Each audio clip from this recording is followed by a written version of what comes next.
I've just put the interrogation scene as cringy dialogue. There's a lot of cringy dialogue throughout this movie. Yeah. The dialogue is just... Everyone's least favourite line is "time to die." That is just... Even watching that again, I was like...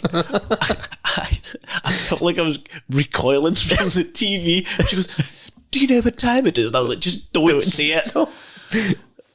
Surely even she went, "I can't say this."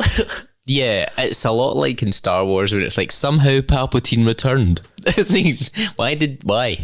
Why? It's just up there with terrible dialogue. It's not as if it's like drawn from any source material or anything. They could have chose something else. I don't know. I actually didn't like the dialogue in most of the movie.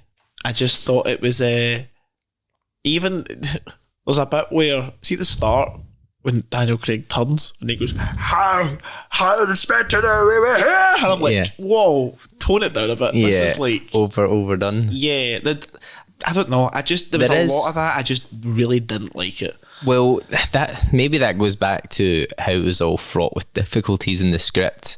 They had obviously famously brought in Phoebe Waller-Bridge to sort out some dialogue and rewrite some bits and add scenes in.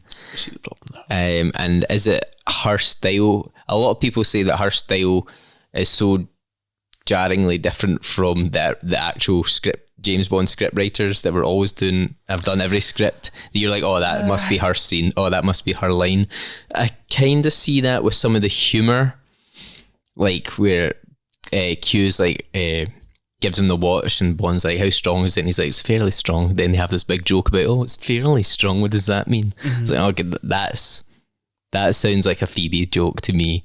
And there's some things that I'm like, okay, some dialogue's a bit silly, but I think she's a good writer, so I don't put the cringe dialogue down to her. I just put down the strange humour down to her. That like the strange as in we've not seen it before in a Bond film humour, but not the bad dialogue like "time to die" or "die Blofeld," that kind of stuff. I don't see that being her. I don't see that being her.